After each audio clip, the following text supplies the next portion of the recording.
ಎಲ್ಲಾ ಕಡೆ ಕಾಂಗ್ರೆಸ್ ಪಕ್ಷಕ್ಕೆ ಭಾರಿ ಬೆಂಬಲ ವ್ಯಕ್ತ ಆಗ್ತದೆ. ಶಾಮನೂರಣ್ಣ ಇದ್ರು, ಅವರಿದ್ದಾಗ ಎಷ್ಟು ಮತಗಳು ಬಿದ್ದಿದ್ದು ಅದಕ್ಕಿಂತ ಜಾಸ್ತಿ ಮತ ಈ ಸಲ ಬೀಳ್ತವೆ ಅನ್ನುವಂಥದ್ದು ನನಗೆ ಸಂಪೂರ್ಣ ವಿಶ್ವಾಸ. ಕೋವಿಡ್ ಸಮಯದಲ್ಲಿ ಕೋಟ್ಯಾಂತರ ರೂಪಾಯಿ ಖರ್ಚು ಮಾಡಿ ಎಲ್ಲರ ಜೀವ ಉಳಿಸಬೇಕು ಅಂತ ಹೇಳಿ ಉಚಿತವಾಗಿ ಅವರು ಲಸಿಕೆ ಕೊಟ್ಟಂತದ್ದು ಯಾರು ಮರೆತಿಲ್ಲ. ನಾನು 4ನೇ ಸಲ ಶಾಸಕನಾಗಿದ್ದೇನೆ.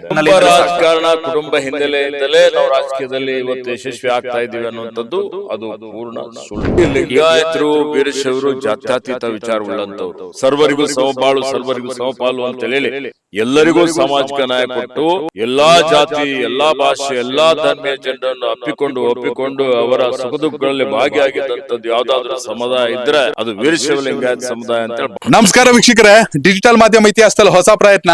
ಬೇರೆ ಬೇರೆ ಜಿಲ್ಲೆಯ ಪತ್ರಕರ್ತರುಗಳು, ಅನುಭವಿ ಪತ್ರಕರ್ತರುಗಳು, ದಾವಣಗೆರೆ ದಕ್ಷಿಣದ ಉಪಚುನಾವಣೆ ಕವರೇಜ್ ಅನ್ನ ಒಟ್ಟಾಗಿ ಮಾಡ್ತಾ ಇದೀವಿ. ನಮಗೆ ಖುಷಿ ವಿಚಾರ, ಅರಣ್ಯ ಸಚಿವರಾಗಿರುವಂತಹ ಈಶ್ವರ್ ಖಂಡ್ರೆ ಅವರು ನಮಗೆ ಸಿಕ್ಕಿದ್ದಾರೆ. ದಾವಣಗೆರೆ ದಕ್ಷಿಣದಲ್ಲಿ ಸಮರ್ಥ ಪರವಾಗಿ ಸತತವಾಗಿ ಪ್ರಚಾರವನ್ನ ಮಾಡ್ತಿದ್ದಾರೆ. ಮೊದಲನೇದಾಗಿ ಅವ್ರನ್ನ ವೆಲ್ಕಮ್ ಮಾಡೋಣ. Sir, welcome to our show. Thank you, ಧನ್ಯವಾದ ಎಲ್ಲರಿಗೆ. ಸರ್, ಮೊದಲನೇ ಪ್ರಶ್ನೆ, ಭೀಮಣ್ಣ ಖಂಡ್ರೆ ಅವರು, ಶಾಮನೂರ್ ಶಿವಶಂಕರಪ್ಪನವರು ವೀರಶೈವ ಮಹಾಸಭಾದ 2 ಕಣ್ಗಳ ರೀತಿ ಇದ್ರು. ಇಬ್ರು ಕೂಡ ಇಲ್ಲ, ದೈವದಿಂದರಾಗಿದ್ದಾರೆ. ಮುಂದೆ ನಾಯಕತ್ವ ಹೇಗೆ ವೀರಶೈವ ಮಹಾಸಭಾ ಅಂತ ಬಂದಾಗ? ಸತ್ಯ ಇದೆ, ನಮ್ಮ ತಂದೆಯವರಾದಂತಹ ಲಿಂಗೈಕ್ಯ ಭೀಮಣ್ಣ ಖಂಡ್ರೆ ಅವರು ಹಾಗೆ ಲಿಂಗೈಕ್ಯ ಶಾಮನೂರ್ ಶಿವಶಂಕರಪ್ಪನವರು ಇವತ್ತು ಒಂದೇ ನಾಣ್ಯದ 2 ಮುಖಗಳಂತೆ ಅಖಿಲ ಭಾರತ ವೀರಶೈವ ಲಿಂಗಾಯತ ಮಹಾಸಭೆಯ ಒಂದು ಸಂಘಟನೆಗಾಗಿ ಮತ್ತು ಇವತ್ತು ಸಮುದಾಯಕ್ಕಾಗಿ ಬಹಳಷ್ಟು ಶ್ರಮ ಮಾಡಿದ್ದಾರೆ, ಹೋರಾಟ ಮಾಡಿದ್ದಾರೆ, ಸಮಾಜವನ್ನು ಒಗ್ಗೂಡಿಸುವಂತ ಒಂದು ಕೆಲಸವನ್ನು ಮಾಡಿದ್ದಾರೆ. ಅವರು ಎಲ್ಲರಿಗೂ ಆದರ್ಶರಾಗಿದ್ದಾರೆ. ಇವತ್ತು ಅವರು ತೋರಿಸಿಕೊಟ್ಟಂತ ದಾರಿಯಲ್ಲಿ ಅವ್ರೇನ್ ಇವತ್ತಿನ ದಿವಸ ವೀರಶೈವ ಲಿಂಗಾಯತ 2 ಒಂದೇ ಅಂತೇಳಿ ಹೇಳಿ ಸಂಘಟನೆ ಮಾಡುವಂಥದ್ದರ ಮುಖಾಂತರ ಇವತ್ತು ಬರೀ ಒಂದು ಸಮುದಾಯಕ್ಕಷ್ಟೇ ಅಲ್ಲ, ಎಲ್ಲಾ ಸಮುದಾಯದವನ್ನು ತನ್ನ ಜೊತೆಯಲ್ಲಿ ತೆಗೆದುಕೊಂಡು ಒಂದು ಸುಂದರವಾದಂಥ, ಭವ್ಯವಾದಂಥ, ಬಲಿಷ್ಠವಾದಂಥ ಸಮಾಜ ಮತ್ತು ರಾಷ್ಟ್ರ ನಿರ್ಮಾಣ ಮಾಡಬೇಕು ಅನ್ನುವಂಥ ಸಂಕಲ್ಪ ಅವ್ರೇನು ಇಟ್ಕೊಂಡಿದ್ರು. ಅದನ್ನು ಮುಂದುವರಿಸ್ಕೊಂಡು ಹೋಗ್ಲಿಕ್ಕೆ ನಾವೆಲ್ಲ ಪ್ರಾಮಾಣಿಕವಾದಂಥ ಪ್ರಯತ್ನ ಮಾಡ್ತಾ ಇದ್ದೀವಿ ಅನ್ನುವಂಥ ಮಾತನ್ನು ಹೇಳಲಿಕ್ಕೆ ಬಯಸ್ತೇನೆ. ಸರ್, ಒಂದು ಪರ್ಸನಲ್ ಕ್ವಶನ್. ಪ್ರತಿ ತಂದೆ ತಾಯಿಗೂ ತಮ್ಮ ಮಕ್ಕಳ ಭವಿಷ್ಯದ ಬಗ್ಗೆ ಕನಸು ಇರುತ್ತೆ, ಆಸೆ ಇರುತ್ತೆ, ಆತಂಕ ಇರುತ್ತೆ. 2024 ನೀವು ಕ್ಲಿಯರ್ ಮಾಡ್ಕೊಬಿಟ್ರಿ. ಯಾಕಂದ್ರೆ ಸಾಗರ್ ಖಂಡ್ರೆ ಅವ್ರನ್ನ ಲೋಕಸಭೆಗೆ ನಿಲ್ಸಿದ್ರಿ, ಅದ್ರಲ್ಲಿ ಯಶಸ್ವಿ ಆದ್ರಿ. ಈಗ ಅದೇ ಪರಿಸ್ಥಿತಿಲಿ ಪ್ರಭಾ ಮಲ್ಲಿಕಾರ್ಜುನ್ ಅವರು ಮತ್ತು SS ಮಲ್ಲಿಕಾರ್ಜುನ್ ಅವರು ಇದ್ದಾರೆ. ಎಲ್ಲೋ ಒಂದು ರೀತಿ ಅನುಕಂಪ ಅನ್ನೋದಕ್ಕಿಂತ ಪ್ರತಿಷ್ಠೆ ಅನ್ನೋ ರೀತಿ ಚರ್ಚೆ ಆಗ್ತಾ ಇದೆ. ಏನ್ ಸಲಹೆ ಕೊಡ್ತೀರಾ ಅವ್ರಿಗೆ? ನೋಡಿ, ಸಾಗರ್ ಖಂಡ್ರೆ ಇರ್ಬೋದು, ಸಮರ್ಥ ಮಲ್ಲಿಕಾರ್ಜುನ್ ಇರ್ಬೋದು, ಇವತ್ತು ಅವರೆಲ್ಲ ಒಂದು ಪರಿವಾರದ, ಒಂದು ಪ್ರತಿಷ್ಠಿತ ಪರಿವಾರದ ಅವರು ಮಕ್ಕಳಿದ್ರೂ ಸಹಿತ ಅವ್ರೇನ್ ಸಮಾಜದಲ್ಲಿ ಅವ್ರೇನ್ ಆಲೋಚನೆಗಳಿದ್ದಾವೆ, ದೂರದರ್ಶಿತ್ವ ಇದೆ, ಸಮಾಜಕ್ಕಾಗಿ ಒಂದು ಸೇವೆ ಮಾಡಬೇಕು ಅನ್ನುವಂಥ ಒಂದು ತುಡಿತ ಇದೆ, ಪರೋಪಕಾರಿ ಒಂದು ವಿಚಾರಗಳಿದ್ದಾವೆ, ಆದರ್ಶಗಳಿದ್ದಾವೆ. ಅದು ಅತ್ಯಂತ ಪ್ರಮುಖವಾದಂಥದ್ದು, ಬಹಳ ಮುಖ್ಯವಾದಂಥದ್ದು ಅಂತ ಹೇಳಿ ನಾನು ತಿಳ್ಕೊಂಡಿದ್ದೇನೆ. ಹೀಗಾಗಿ ಜನ ಬೆಂಬಲ ಇದ್ದರೆ ಅವರು 100ಕ್ಕೆ 100% ಯಶಸ್ವಿ ಆಗೇ ಆಗ್ತಾರೆ. ಸಮರ್ಥ ಸಹಿತ ಇವತ್ತು ಅತ್ಯಂತ ಒಬ್ಬ ಯುವಕನಾಗಿ ಬಹಳ ಸರಳತೆ, ಸಜ್ಜನಿಕೆ ಮತ್ತು ಇವತ್ತೊಂದು ತುಡಿತಾ ಇದೆ. ಸಮಾಜದಲ್ಲಿ ತಮ್ಮ ಅಜ್ಜ ಮಾಡಿದ್ದಂಗೆ ನಾನು ಸೇವೆ ಮಾಡಬೇಕು, ನಮ್ಮ ತಂದೆ ಮಾಡಿದ್ದಂಗೆ ನಾನು ಅಭಿವೃದ್ಧಿ ಮಾಡಬೇಕು, ಜನರಿಗೆ ಒಳ್ಳೇದಾಗಬೇಕು, ಜನಹಿತಕಾರಿ ಕೆಲಸ ಕಾರ್ಯಗಳು ಮಾಡಬೇಕು ಅನ್ನುವಂಥ ಒಂದು ನಿಟ್ಟಿನಲ್ಲಿ ಇವತ್ತು ಅವರು ರಾಜಕೀಯದಲ್ಲಿ ಧುಮುಕಿದ್ದಾರೆ. ನೋಡಿ, ನಾವೆಲ್ಲ ರಾಜಕಾರಣದ ಪರಿವಾರದಿಂದ ಬಂದಂಥವರು. ರಾಜಕಾರಣ ಅಂತ ಹೇಳಿದ್ರೆ ಅದೊಂದು ಸಮಾಜ ಸೇವೆ ಅಂತ ಹೇಳಿ ತಿಳ್ಕೊಂಡು ನಾವೆಲ್ಲರೂ, ನಮ್ಮ ತಂದೆಯವರು ಇರ್ಬೋದು, ಇವತ್ತು ಹಾಗೆ ಮಾನ್ಯ ಶಾಮನೂರಣ್ಣವ್ರು ಇರ್ಬೋದು. ಸಾರಿ ಇಂಟರಪ್ಟ್ ಮಾಡ್ತೀನಿ. ರಾಜಕಾರಣ ಸಮಾಜ ಸೇವೆ ಆಗಿ ಇವಾಗ ಉಳಿದಿದೆಯಾ? ನೀವು ಬರುವಾಗ ಹಂಗಿತ್ತು ನಿಜ? ನೋಡಿ, ಇವತ್ತು ಎಲ್ಲಾ ಕಡೆ ಸಮಾಜ ಅಂತ ಅಷ್ಟೇ ಅಲ್ಲ, ಎಲ್ಲಾ ಕ್ಷೇತ್ರಗಳು ಕಲುಷಿತಗೊಂಡಿದ್ದಾವೆ. ರಾಜಕೀಯ ಕ್ಷೇತ್ರ ಇರ್ಬೋದು, ಸಾಮಾಜಿಕ ಕ್ಷೇತ್ರ ಇರ್ಬೋದು, ಧಾರ್ಮಿಕ ಕ್ಷೇತ್ರ ಇರ್ಬೋದು. ಈ ಕಲುಷಿತಗೊಂಡಂತ ಒಂದು ವಾತಾವರಣದಲ್ಲಿ ಸಹಿತ ಎಲ್ಲೋ ಒಂದ್ ಕಡೆ ಬೆಳಕಿದೆ. ನಾವೆಲ್ಲರೂ ಆಶಾವಾದಿಗಳಿದ್ದೇವೆ, ಒಳ್ಳೇದಾಗತ್ತೆ, ಒಳ್ಳೇದ್ ಮಾಡ್ಬೇಕು ಅನ್ನೋಂಥದ್ದು. ಅದಕ್ಕೆ ಎಲ್ಲಾ ಕ್ಷೇತ್ರಗಳಲ್ಲಿ ಒಳ್ಳೆಯವರು ಇದ್ದಾರೆ ಅಂತೇಳಿ ಹೇಳಿನೇ ಇವತ್ತು ಒಂದು ಸುಸೂತ್ರವಾಗಿ ಸಮಾಜ ಅಥವಾ ರಾಜ್ಯ, ರಾಷ್ಟ್ರ, ಇವತ್ತು ಜಗತ್ತು ನಡೀತಾ ಇದೆ. ಆ ದೃಷ್ಟಿಯಿಂದ ಇವತ್ತು ನಾವು ಎಲ್ಲ ಕಲುಷಿತಗೊಂಡಿದೆ ಅಂತೇಳಿ ಮನೇಲಿ ಕೂತ್ರೆ ನಾವು ನ್ಯಾಯ ಕೊಡ್ಲಿಕ್ಕೆ ಸಾಧ್ಯ ಆಗೋದಿಲ್ಲ. ನಮ್ಗೆ ನಾವೇ ಇವತ್ತು ದ್ರೋಹ ಮಾಡಿದಂಗೆ ಆಗುತ್ತೆ. ಸರ್, ಈಗ ದಕ್ಷಿಣ ಕ್ಷೇತ್ರದಲ್ಲಿ ನೆನ್ನೆ ಸುಮಾರು ಪ್ರಚಾರ ಮಾಡಿದ್ವಿ, 8 ಕಡೆ ಹೋಗಿದ್ರಿ. ಹೇಗೆ ರೆಸ್ಪಾನ್ಸ್ ಹೇಗಿದೆ? ಮತ್ತೆ ವೀರಶೈವ ಸಮಾಜದ ನಿರ್ಧಾರ ಯಾವ ರೀತಿ ಆಗ್ಬೋದು ಈ ಬಾರಿ ದಕ್ಷಿಣದಲ್ಲಿ ಅಂತ? ನೋಡಿ, ಎಲ್ಲಾ ಕಡೆ ಕಾಂಗ್ರೆಸ್ ಪಕ್ಷಕ್ಕೆ ಭಾರಿ ಬೆಂಬಲ ವ್ಯಕ್ತ ಆಗ್ತಾ ಇದೆ. ನಾನು ಹೋಗಿ ನೋಡಿದ್ದೇನೆ. ಇದೆಲ್ಲ ನೋಡಿದರೆ ಮತ್ತು ವಿಶೇಷವಾಗಿ ವೀರಶೈವ ಲಿಂಗಾಯತ ಸಮುದಾಯದವರು ಹೆಚ್ಚಿನ ಸಂಖ್ಯೆಯಲ್ಲಿ ಏನು ಶಾಮನೂರಣ್ಣ ಇದ್ರು ಅವರಿದ್ದಾಗ ಎಷ್ಟು ಮತಗಳು ಬಿದ್ದಿದ್ದವು ಅದಕ್ಕಿಂತ ಜಾಸ್ತಿ ಮತ ಈ ಸಲ ಬೀಳ್ತವೆ ಅನ್ನುವಂಥದ್ದು ನನಗೆ ಸಂಪೂರ್ಣ ವಿಶ್ವಾಸ ಇದೆ. ಏಕೆ ಅಂತ ಹೇಳಿದ್ರೆ ಇವತ್ತು ಜನ ಸ್ಮರಿಸ್ತಾ ಇದ್ದಾರೆ ಅವ್ರೇನ್ ಸೇವೆ ಮಾಡಿದ್ದಾರೆ, ಅವ್ರೇನ್ ಸಾಧನೆ ಮಾಡಿದ್ದಾರೆ, ಅವರು ಬಡವರ ಬಗ್ಗೆ ಏನು ಅವರಿಗೆ ಕಳಕಳಿ ಇತ್ತು, ಅನೇಕ ಉನ್ನತ ಶಿಕ್ಷಣ ನಮ್ಮ ಮಕ್ಕಳಿಗೆ ಬಡವರಿಗೆ ಸಿಗಬೇಕು ಅಂತೇಳಿ ಹೇಳಿ ಸ್ಕಾಲರ್ಶಿಪ್ ಕೊಡುವಂಥದ್ದು ಇರ್ಬೋದು. ಕೋವಿಡ್ ಸಮಯದಲ್ಲಿ ಯಾವಾಗ ಡಬಲ್ ಇಂಜಿನ್ ಸರ್ಕಾರ ಬಿಜೆಪಿ ಸರ್ಕಾರ ಸಂಪೂರ್ಣ ವಿಫಲ ಆಗಿತ್ತು, ರೆಮ್ಡೆಸಿವಿರ್ ಇಂಜೆಕ್ಷನ್ ಕಾಳಸಂತೆಯಲ್ಲಿ ಮಾರಾಟ ಆಗ್ತಾ ಇತ್ತು, ಆಕ್ಸಿಜನ್ ಇಲ್ಲದೆ, ಆಂಬ್ಯುಲೆನ್ಸ್ ಇಲ್ಲದೆ ಜನ ಹಾದಿಯಲ್ಲಿ ಬೀದಿಯಲ್ಲಿ ಸಾಯ್ತಾ ಇದ್ರು. ಅಂತ ಸಂದರ್ಭದಲ್ಲಿ ಶಾಮನೂರಣ್ಣನವರು ಉಚಿತವಾಗಿ ಸರ್ಕಾರ ಮಾಡುವಂತ ಒಂದು ಕೆಲಸ ಅವರು ಖುದ್ದಾಗಿ ಕೋಟ್ಯಾಂತರ ರೂಪಾಯಿ ಖರ್ಚು ಮಾಡಿ ಎಲ್ಲರ ಜೀವ ಉಳಿಸ್ಬೇಕು ಅಂತ ಹೇಳಿ ಉಚಿತವಾಗಿ ಅವರು ಲಸಿಕೆ ಕೊಟ್ಟಂಥದ್ದು ಯಾರು ಮರೆತಿಲ್ಲ. ಅವರು ದಾನ ಧರ್ಮ ಮಾಡುವಂಥದ್ದು, ಅವರು ದೇವಾಲಯಗಳು ಕಟ್ಟಿಸುವಂಥದ್ದು, ಎಲ್ಲ ಸಮುದಾಯದವರಿಗೆ ಸಹಾಯ ಮಾಡಿದಂಥದ್ದು ಇವತ್ತು ಜನ ಇವತ್ತಿಗೂ ಮರ್ತಿಲ್ಲ. ಹೀಗಾಗಿ ಜನರಿಗೆ ಅವ್ರ ಬಗ್ಗೆ ಒಂದು ಇವತ್ತು ಅಭಿಮಾನ ಇದೆ. ಆ ಒಂದು ದೃಷ್ಟಿಯಿಂದ ಇವತ್ತು ಸಮರ್ಥಗೆ ಇನ್ನು ಹೆಚ್ಚಿನ ಒಂದು ಬೆಂಬಲ ಸಿಗ್ತದೆ ಅನ್ನುವಂಥದ್ದು ನನಗೆ ಸಂಪೂರ್ಣ ವಿಶ್ವಾಸ ಇದೆ. ಸರ್, ಈಗ ನಿಮ್ಮ ಮಗ ಕೂಡ 3ನೇ ತಲೆಮಾರಿನ ರಾಜಕಾರಣಿ ನಿಮ್ಮ ಕುಟುಂಬದಲ್ಲಿ. ಜೊತೆಗೆ ಶಾಮನೂರು ಶಿವಶಂಕರಪ್ಪ ಅವರ ಕುಟುಂಬದಲ್ಲೂ ಕೂಡ ಈಗ ಸಮರ್ಥ ಶಾಮನೂರು 3ನೇ ತಲೆಮಾರಿನ ರಾಜಕಾರಣಿ. ಕುಟುಂಬ ಹಿನ್ನೆಲೆಯಿಂದ ಬಂದಂತಹ ಒಬ್ಬ ಯುವಕನನ್ನ ಜನರು ಓಪನ್ ಆಗಿ ಸ್ವೀಕರಿಸ್ತಾರೆ ವಿದೌಟ್ ಎನಿ ಕ್ವಶನ್ಸ್ ಅಂತ ಹೇಳಿ ಅನ್ಸುತ್ತಾ ಇದೆಯಾ ಸರ್? ಈಗ ನೀವು ಕ್ಯಾಂಪೇನ್ ಮಾಡಿದ ನೋಡಿ, ಈಗ ನಾನು 4ನೇ ಸಲ ಶಾಸಕನಾಗಿದ್ದೇನೆ. ಇವತ್ತು ಮೊದಲನೇ ಸಲ ನಾನು ಶಾಸಕನಾಗಿದ್ದಾಗ ನಮ್ಮ ತಂದೆಯವ್ರದ್ದು ಏನೋ ಒಂದು ಕೆಲಸ ಇತ್ತು, ಸೇವೆ ಇತ್ತು ಅವ್ರದ್ದು, ಅದೆಲ್ಲವನ್ನು ಜನ ಪರಿಗಣನೆಗೆ ತೆಗೆದುಕೊಳ್ಳುತ್ತಾರೆ. ನಮ್ಮ ಪರಿವಾರದ ಒಂದು ಏನೇ ಅವ್ರದ್ದು ತ್ಯಾಗ ಇತ್ತು, ಸಾಧನೆ ಇತ್ತು, ಅದನ್ನು ತೆಗೆದುಕೊಳ್ತಾರೆ. ಆದ್ರೆ 4 ಸಲ ಗೆಲ್ಲಬೇಕು ಅಂದ್ರೆ ಜನರ ಬೆಂಬಲ ಬೇಕಲ್ಲ. ಜನರ ಬೆಂಬಲ ಇಲ್ಲದೆ ಪ್ರಜಾಪ್ರಭುತ್ವದಲ್ಲಿ ಗೆಲ್ಲಿಕ್ ಸಾಧ್ಯ ಆಗ್ತದ? ಅಂದ್ರೆ ನೀವ್ ಹೇಳ್ತಾ ಇರೋದು ಬರೀ ಕುಟುಂಬದ ರಾಜಕಾರಣ, ಕುಟುಂಬ ಹಿನ್ನೆಲೆಯಿಂದಲೇ ನಾವು ರಾಜಕೀಯದಲ್ಲಿ ಇವತ್ತು ಯಶಸ್ವಿ ಆಗ್ತಾ ಇದೀವಿ ಅನ್ನುವಂಥದ್ದು ಅದು ಪೂರ್ಣ ಸುಳ್ಳು. ಈ ಜನ ನಾವೆಲ್ಲ ಅರ್ಥ ಮಾಡಿಕೊಳ್ಬೇಕಾಗ್ತದೆ. ನೀವು ಮಾಧ್ಯಮದವ್ರು ಇದ್ದೀರಿ, ನಿಮ್ ಮಗ ಮಾಧ್ಯಮದಲ್ಲಿ ಬರ್ತಾರ ಬರಲ್ಲ? ವೈದ್ಯರ ಮಗ ವೈದ್ಯ ಆಗ್ತಾನ, ನ್ಯಾಯಾಧೀಶರ ಮಗ ನ್ಯಾಯಾಧೀಶ ಆಗ್ತಾನೆ, ಇವತ್ತು ವಕೀಲರ ಮಗ ವಕೀಲ ಆಗ್ತಾರೆ. ಅದಕ್ಕೆ ಯಾರ್ದು ಆಕ್ಷೇಪಣೆ ಇಲ್ಲ. ಅದೇ ರಾಜಕಾರಣಿ ಮಗಳ ಮಕ್ಕಳು ರಾಜಕಾರಣ ಮಾಡಿದ್ರೆ, ರಾಜಕಾರಣದಲ್ಲಿ ಪ್ರವೇಶ ಮಾಡಿ ಸೇವೆ ಮಾಡ್ಬೇಕು ಅಂದ್ರೆ ಅದಕ್ಕೆ ಯಾಕೆ ಅಪಸ್ವರ? ನೀವ್ ಹೇಳ್ತಾ ಇರೋದು ಪ್ರಜಾಪ್ರಭುತ್ವ ಇದೆ. ಜನ ಯಾರಿಗ್ ಬೆಂಬಲ ಮಾಡ್ತಾರೆ, ಯಾರಿಗ್ ಸಹಕಾರ ಮಾಡ್ತಾರೆ, ಸಹಯೋಗ ಮಾಡ್ತಾರೆ, ಅವರು ಯಶಸ್ವಿ ಆಗ್ತಾರೆ. ಅಂದ್ರೆ ಈಗ ನಿಮ್ಮ ಉತ್ತರ ಏನು ಅಂತ ಹೇಳಿದ್ರೆ ಜನ ಸ್ವೀಕಾರ ಅಥವಾ ಜನ ಬೆಂಬಲ ಇದ್ರೆ ಕುಟುಂಬ ರಾಜಕಾರಣದ ಪ್ರಶ್ನೆನೇ ಬರಲ್ಲ ಅಂತ ಹೇಳಿ. ಹೌದು, ಕುಟುಂಬ ರಾಜಕಾರಣದಲ್ಲಿ ಯಾವುದೇ ರೀತಿಯ ತಪ್ಪಿಲ್ಲ. ಅದಲ್ಲಿ ನೋಡಿ, ಕುಟುಂಬ ರಾಜಕಾರಣ ಇದೆ ಅಂತ ಹೇಳಿ ಅಧಿಕಾರ ದುರುಪಯೋಗ ಮಾಡ್ಕೊಂಡ್ರೆ ಅಥವಾ ಜನರಿಗೆ ಕಿರುಕುಳ ಕೊಟ್ರೆ, ಅದರಿಂದ ಕಾನೂನು ಬಾಹಿರವಾಗಿ ಇವತ್ತು ಅಕ್ರಮಗಳನ್ನು ಮಾಡಿದ್ರೆ ಅದು ತಪ್ಪಾಗ್ತದೆ. ದರ್ಪ ತೋರಿಸಿದ್ರೆ ತಪ್ಪಾಗ್ತದೆ. ಅದಕ್ಕೆ ಇವತ್ತು ಪ್ರಜಾಪ್ರಭುತ್ವ ಇದೆ, ಜನ ಬಹಳ ಜಾಗೃತರಾಗಿದ್ದಾರೆ. ಅಂತವ್ರಿಗೆ ಪಾಠವನ್ನು ಕಲಿಸಲ್ವಾ ಇವತ್ತು? ಅದಕ್ಕೆ ವಿಚಾರ ಹೇಳ್ತಾ ಇದ್ದೀರಾ ನೋಡಿ, ನಾನು ಯಾರ ಬಗ್ಗೆನೂ ವೈಯಕ್ತಿಕವಾಗಿ ನನ್ನ ವಿರೋಧ ಇಲ್ಲ. ನಾನು ಯಾವುದೇ ವೈಯಕ್ತಿಕ ಟೀಕೆ ಟಿಪ್ಪಣಿಗಳು ಮಾಡ್ತಾ ಇಲ್ಲ. ಸಾಮಾನ್ಯವಾಗಿ ಹೇಳ್ತಾ ಇದ್ದೇನೆ, ಯಾವುದೇ ಪಕ್ಷದಲ್ಲಿ ಇರ್ಬೋದು, ಯಾವುದೇ ಕುಟುಂಬದಿಂದ ಬಂದಂತವ್ರು ಇರ್ಬೋದು, ಅವ್ರು ಒಳ್ಳೆ ಕೆಲಸ ಮಾಡಿದ್ರೆ ಅವ್ರಿಗೆ ಒಳ್ಳೇದೇ ಆಗುತ್ತೆ. ಮತ್ತೆ ಸರ್, ಕಳೆದ ಬಾರಿ ಬಿಜೆಪಿಯಲ್ಲಿ ಲಿಂಗಾಯತರಿಗೆ ಟಿಕೆಟ್ ಅನ್ನು ಕೊಟ್ಟಿತ್ತು ಅಜಯ್ ಕುಮಾರ್ ಅವರಿಗೆ. ಈ ಬಾರಿ ಅಜಯ್ ಕುಮಾರ್ ಅವರಿಗೆ ಟಿಕೆಟ್ ಮಿಸ್ ಆಗಿದೆ. ಸಮುದಾಯದ ಒಳಗಡೆ ಈಗ ನಮಗೆ ಸಿಗ್ತಿರ್ತಕ್ಕಂಥ ಕೆಲವು ಮಾಹಿತಿಗಳ ಪ್ರಕಾರ ಸಮುದಾಯ ಏನೋ ಕಾಂಗ್ರೆಸ್ನ ಕಡೆಗೆ ಕಂಪ್ಲೀಟ್ ಟಿಲ್ಟ್ ಆದಂಗಿದೆ ಲಿಂಗಾಯತ ಸಮುದಾಯ. ಲಿಂಗಾಯತರು, ವೀರಶೈವರು ಜಾತ್ಯತೀತ ವಿಚಾರ ಉಳ್ಳಂತವ್ರು, ಸರ್ವರಿಗೂ ಸಮಬಾಳು, ಸರ್ವರಿಗೂ ಸಮಪಾಲು ಅಂತ ಹೇಳಿ ಎಲ್ಲರಿಗೂ ಸಾಮಾಜಿಕ ನ್ಯಾಯ ಕೊಟ್ಟು ಎಲ್ಲಾ ಜಾತಿ, ಎಲ್ಲಾ ಭಾಷೆ, ಎಲ್ಲಾ ಧರ್ಮೀಯ ಜನರನ್ನು ಒಪ್ಪಿಕೊಂಡು ಅವರ ಸುಖ ದುಃಖಗಳಲ್ಲಿ ಭಾಗಿಯಾಗಿದ್ದಂಥದ್ದು ಯಾವ್ದಾದ್ರು ಸಮುದಾಯ ಇದ್ರೆ ಅದು ವೀರಶೈವ ಲಿಂಗಾಯತ ಸಮುದಾಯ ಅಂತೇಳಿ ಬಹಳ ಹೆಮ್ಮೆಯಿಂದ ಹೇಳಲಿಕ್ಕೆ ಬಯಸ್ತಾ ಇದ್ದೀನಿ. ಈಗ ಒಳ್ಳೆಯವರಿಗೆ ಅವ್ರು ಬೆಂಬಲ ಕೊಡ್ತಾರೆ, ಸಮರ್ಥಗೆ ಬೆಂಬಲ ಕೊಡ್ತಾ ಇದ್ದಾರೆ. 90% ವೀರಶೈವ ಲಿಂಗಾಯತ ಸಮುದಾಯದ ಮತ ನಮ್ಮ ಸಮರ್ಥಿಗೆ ಸಿಗ್ತವೆ.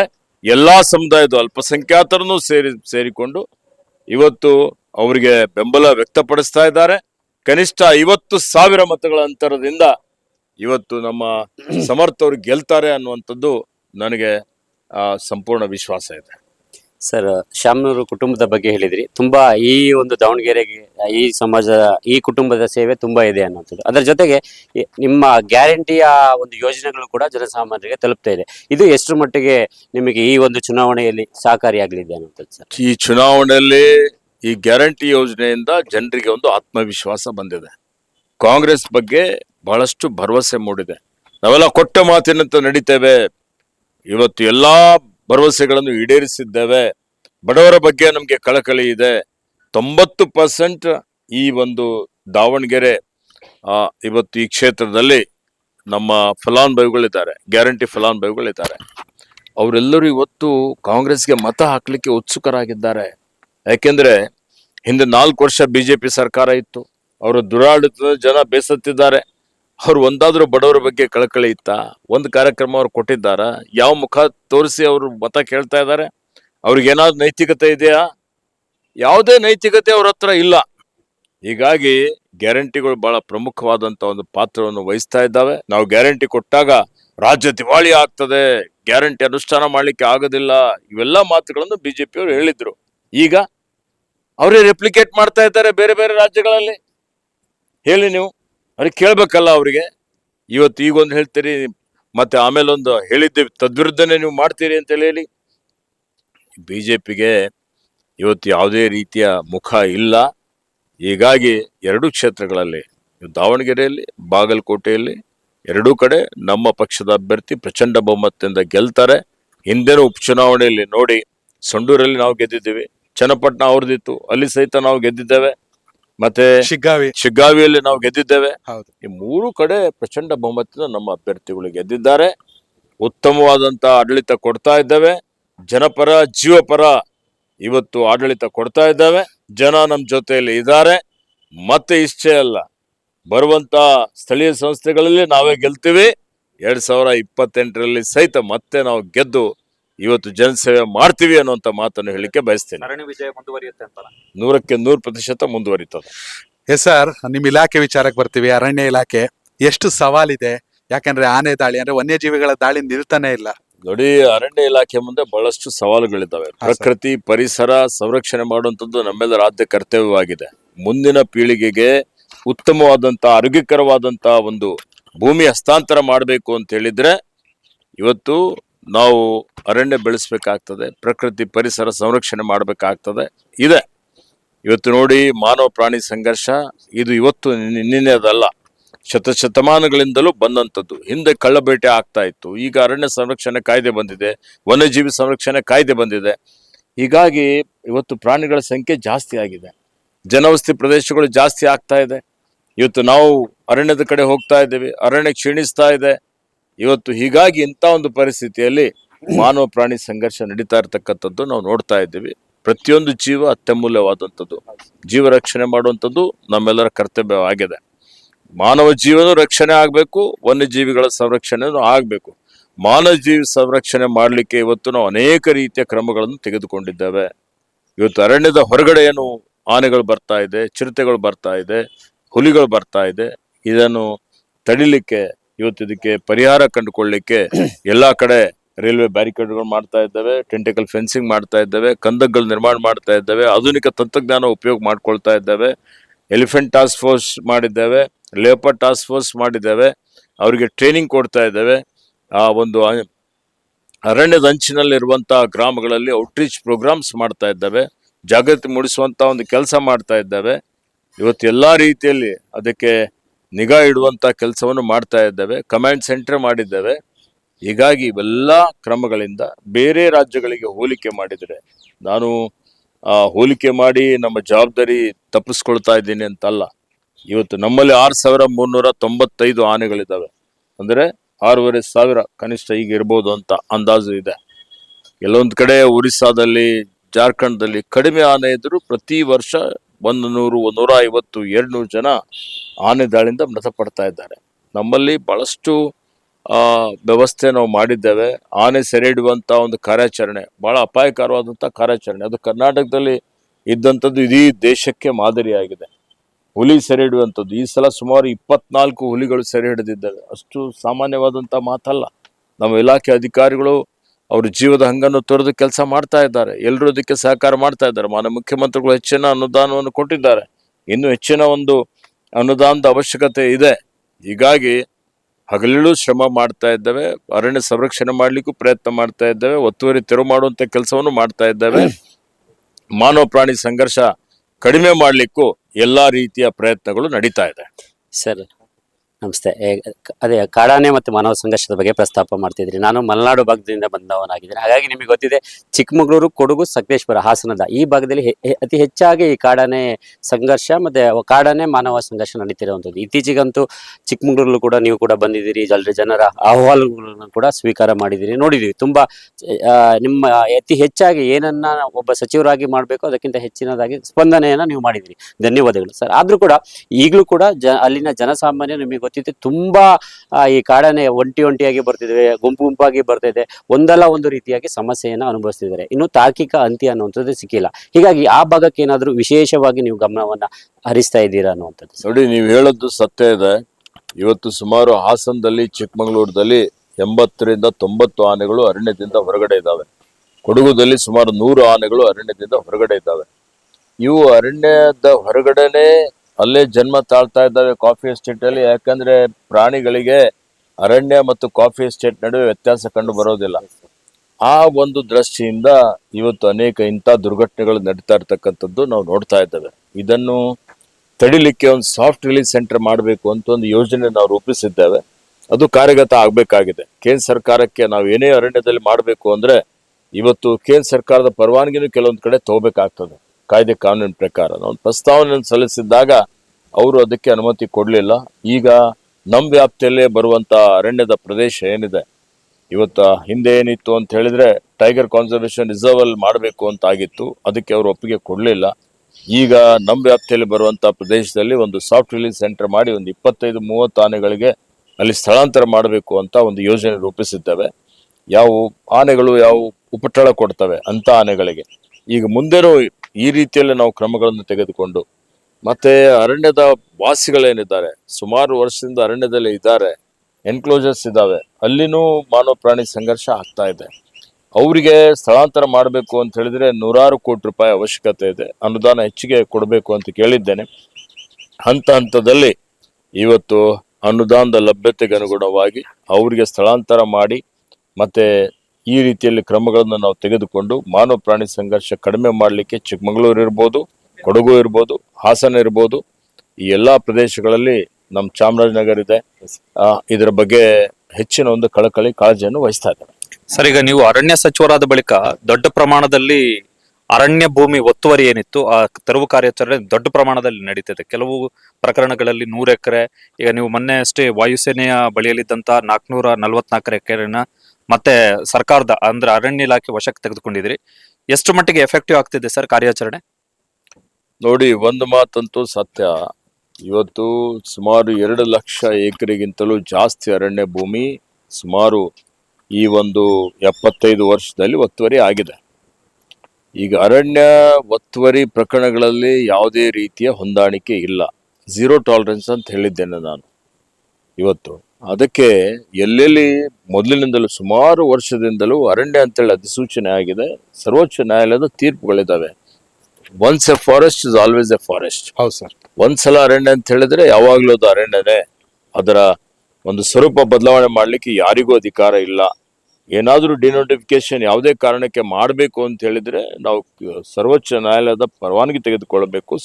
ಮತ್ತೆ ನಿಮ್ಮ ಕೇಂದ್ರ ಸರ್ಕಾರದ ಪರವಾನಗಿ ತೆಗೆದುಕೊಂಡು ಆ ಅರಣ್ಯ ಪ್ರದೇಶಕ್ಕೆ ಇವತ್ತು ಪರ್ಯಾಯವಾಗಿ ಜಮೀನ್ ತೆಗೆದುಕೊಂಡು ಮತ್ತೆ ಅಲ್ಲಿ ಸಸಿ ಬೆಳೆಸಲಿಕ್ಕೆ, ಅರಣ್ಯ ಬೆಳೆಸಲಿಕ್ಕೆ ಅಲ್ಲಿ ಹಣ ಕಟ್ಟಿಸ್ಕೊಂಡು ಕೊಡುವಂಥದ್ದಕ್ಕೆ ಒಂದು ವ್ಯವಸ್ಥೆ ಇದೆ. ಇವತ್ತು ಅದಕ್ಕೆ ಹೊರತುಪಡಿಸಿ ಏನು ಮಾಡಲಿಕ್ಕೆ ಬರೋದಿಲ್ಲ. ಏರ್ಫೋರ್ಸ್ದವರು ಸಹಿತ ಇವತ್ತು ಅದು 444 ಎಕರೆ ಏನಿದೆ ಅದೆಲ್ಲವೂ ಅರಣ್ಯದೇ ಇದೆ, ಅದು ಸೂಚನೆ ಆಗಿದೆ, ನಮ್ಮ ಹೆಸರಲ್ಲೇ ಇದೆ. ಆದ್ರೂ ಇವತ್ತು ರಾಷ್ಟ್ರ ಹಿತಕ್ಕಾಗಿ ನಾವೇನ್ ಹೇಳಿದ್ದೇವೆ ಅವರಿಗೆ ಹಿಂದೆ ಅಂತ ಹೇಳಿದ್ರೆ, ಕನಿಷ್ಠ ನಾನು ಬಂದ ಮೇಲೆ ಅಲ್ಲಿಗೆ ಭೇಟಿ ಕೊಟ್ಟು ಇದನ್ನು ಮನಗಂಡು ಅವರಿಗೆ ಒಂದು ಸೂಚನೆ ಏನು ಕೊಡ್ಲಿಕ್ಕೆ ಹಚ್ಚಿದ್ದೇನೆ ಅಂತ ಹೇಳಿದ್ರೆ, ನೀವು ಕೇಂದ್ರ ಸರ್ಕಾರದ ವತಿಯಿಂದ MOD ಇಂದ, ಮಿನಿಸ್ಟ್ರಿ ಆಫ್ ಡಿಫೆನ್ಸ್ ಇಂದ ಒಂದು ಪರವಾನಗಿಯನ್ನು ತೆಗೆದುಕೊಂಡು ಒಂದು ಪರಿವೇಶ್ ಪೋರ್ಟಲ್ ಅಲ್ಲಿ ಅರ್ಜಿ ಹಾಕಿ ಅದಕ್ಕೆ ಸಕ್ರಮಗೊಳಿಸಲಿಕ್ಕೆ ಪರ್ಯಾಯವಾಗಿ ನೀವು ನಮ್ಗೆ ಭೂಮಿ ಕೊಡಬೇಕು. ಅದಕ್ಕೆ ನಿಮ್ದು ಕಾಂಪನ್ಸೇಟರಿ ಅಫಾರೆಸ್ಟೇಷನ್, NPV ದುಡ್ಡು ಕಟ್ಟಬೇಕು. ಅವೆಲ್ಲವನ್ನು ಕಟ್ಟಿ ಯಾವುದು ನಿಮ್ಗೆ ಹೆಚ್ಚುವರಿಯಾಗಿ ಭೂಮಿ ಇದೆ ಅದು ಅರಣ್ಯಕ್ಕೆ ಬಿಟ್ಟುಕೊಟ್ಟು ಅವಶ್ಯಕತೆ ಇರುವಷ್ಟು ಮಾತ್ರ ನೀವು ತೆಗೆದುಕೊಂಡು ನಮ್ಗೆ ಇದು ಕಾನೂನುಬದ್ಧವಾಗಿ ಮಾಡ್ಕೊಳ್ಳಿ ಅನ್ನುವಂತ ಮಾತು ಹೇಳಿದ್ದೇವೆ. ಆದ್ರೆ ಅವರಿಗೆ ಆ ಮಾತು ಮಾಡ್ತೀವಿ ಅಂತೇಳಿ ಹೇಳಿ ನಮ್ಗೆ ಮಾತು ಕೊಟ್ಟು ಇಲ್ಲಿವರೆಗೆ ಅವ್ರು ಏನೂ ಮಾಡಲಿಲ್ಲ. ಸುಮಾರು ದಿವಸಗಳವರೆಗೆ ವಿಧಾನಸಭೆಯಲ್ಲಿ ಇದು ಪ್ರಸ್ತಾಪನೂ ಆಗಿದೆ. ಇವತ್ತು ಪ್ರತಿಪಕ್ಷದವರು ಸಹಿತ ವಿಷಯದ ಬಗ್ಗೆ ಮಾತನಾಡಿದ್ದಾರೆ. ಈಗ ಮಾನ್ಯ ಮುಖ್ಯಮಂತ್ರಿಗಳ ಜೊತೆಯಲ್ಲೂ ಚರ್ಚೆ ಮಾಡಿ ಇವತ್ತು ಅದಕ್ಕೆ ಅರಣ್ಯ ಸಂರಕ್ಷಣೆ ಮಾಡುವಂತ ಜವಾಬ್ದಾರಿ ನಮ್ಮ ಮೇಲೆ ಏನಿದೆ ಅದನ್ನು ಪ್ರಾಮಾಣಿಕವಾಗಿ ಮಾಡ್ತೇವೆ. ಇನ್ನಿತರ ಕಡೆನೂ ಬಹಳಷ್ಟು ಸಾವಿರಾರು ಕೋಟಿ ರೂಪಾಯಿ, ಈಗ ನಾನು ಬಂದ್ಮೇಲೆ 10,000 ಕೋಟಿ ರೂಪಾಯಿ ಬೆಲೆ ಬಾಳುವಂತ ಅರಣ್ಯ ಭೂಮಿಯನ್ನು ಬೆಂಗಳೂರಿನಲ್ಲಿ ಒತ್ತುವರಿ ತೆರವು ಮಾಡಿ ಅರಣ್ಯ ಅಂತೇಳಿ ಮಾಡಿದ್ದೇವೆ. ಈಗ ಇನ್ನೂ ಸುಮಾರು 50,000 ಕೋಟಿ ರೂಪಾಯಿ ಅರಣ್ಯ ಭೂಮಿ, ಬೆಲೆ ಬಾಳುವಂತ ಅರಣ್ಯ ಭೂಮಿ ಹೈಕೋರ್ಟ್ ಅಲ್ಲಿ, ಸುಪ್ರೀಂ ಕೋರ್ಟ್ ಅಲ್ಲಿ ವ್ಯಾಜ್ಯ ನಡೀತಾ ಇದೆ. ಆ ವ್ಯಾಜ್ಯ ಆದಷ್ಟು ಶೀಘ್ರದಲ್ಲಿ ನನ್ನ ಕಾರ್ಯಕಾಲದಲ್ಲಿ ಅದನ್ನು ಮುಗಿಸಿ ಅರಣ್ಯ ಭೂಮಿ ಮರುವಶಪಡಿಸ್ಕೊಳ್ಬೇಕು ಅಂತ ಹೇಳಿ ಪ್ರಯತ್ನ ಮಾಡ್ತಾ ಇದ್ದೇನೆ. ಇವತ್ತು ಅದ್ರ ಬಗ್ಗೆ ಸಾಕಷ್ಟು ಸಲ ಪ್ರಗತಿ ಪರಿಶೀಲನೆ ಸಭೆನೂ ಮಾಡಿದ್ದೇವೆ, ಅದಕ್ಕೆ ನಿಗಾ ಇಕ್ಕಿದ್ದೇವೆ. ಇವತ್ತು ಅವಕಾಶ ಸಿಕ್ಕರೆ ಅದು ಬಾಕಿ ಇರುವಂತ ಏನೊಂದು 50,000 ಕೋಟಿ ರೂಪಾಯಿ ಅರಣ್ಯ ಒಂದು ಬೆಲೆ ಬಾಳುವಂತ ಭೂಮಿ ವಾಪಸ್ಸು ಅರಣ್ಯ ಇಲಾಖೆಗೆ ಮರುವಶಪಡಿಸಿಕೊಳ್ಳುವಂತ ಕೆಲಸವನ್ನು ಮಾಡ್ತೇವೆ ಅಂತ ಹೇಳಿ ರಾಜ್ಯದ ಜನರಿಗೆ ತಮ್ಮ ಮುಖಾಂತರ ಹೇಳಲಿಕ್ಕೆ ಬಯಸ್ತೇನೆ. ನಿಮ್ ಮುಖದಲ್ಲಿ ಎಷ್ಟು ನಗು ಇದೆ ಅಂದ್ರೆ ನಿಮ್ಮ ಇಲಾಖೆ ಕೆಲಸದ ಬಗ್ಗೆ ಸಂಪೂರ್ಣ ತೃಪ್ತಿಯಿಂದ ಸಾಕ್ತಾ ಇದ್ದೀರಾ. 100% ತೃಪ್ತಿ ಇದೆ. ಜನನು ಅದಕ್ಕೆ ಬೆಂಬಲ ಕೊಡ್ತಾ ಇದ್ದಾರೆ.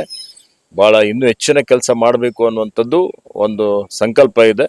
ಅದಕ್ಕೆ ತಾವು ಮಾಧ್ಯಮದವರು ಅದಕ್ಕೆ ಸಹಕಾರ ಕೊಟ್ಟಿದ್ದಾರೆ. ಮಾನ್ಯ ಮುಖ್ಯಮಂತ್ರಿಗಳು, ಉಪಮುಖ್ಯಮಂತ್ರಿಗಳು, ಸಚಿವ ಸಂಪುಟದ ಎಲ್ಲ ಸದಸ್ಯರು ನನಗೆ ಸಹಯೋಗ ಸಹಕಾರ ಕೊಟ್ಟಿದ್ದಾರೆ. ಇನ್ನು ಹೆಚ್ಚಿನ ರೀತಿಯಲ್ಲಿ ಪರಿಣಾಮಕಾರಿಯಾಗಿ ಅದನ್ನು ಮಾಡುವಂತ ಕೆಲಸ ಮಾಡ್ತೇನೆ ಅನ್ನುವಂತ ಮಾತನ್ನು ಹೇಳಲಿಕ್ಕೆ ಬಯಸ್ತೇನೆ.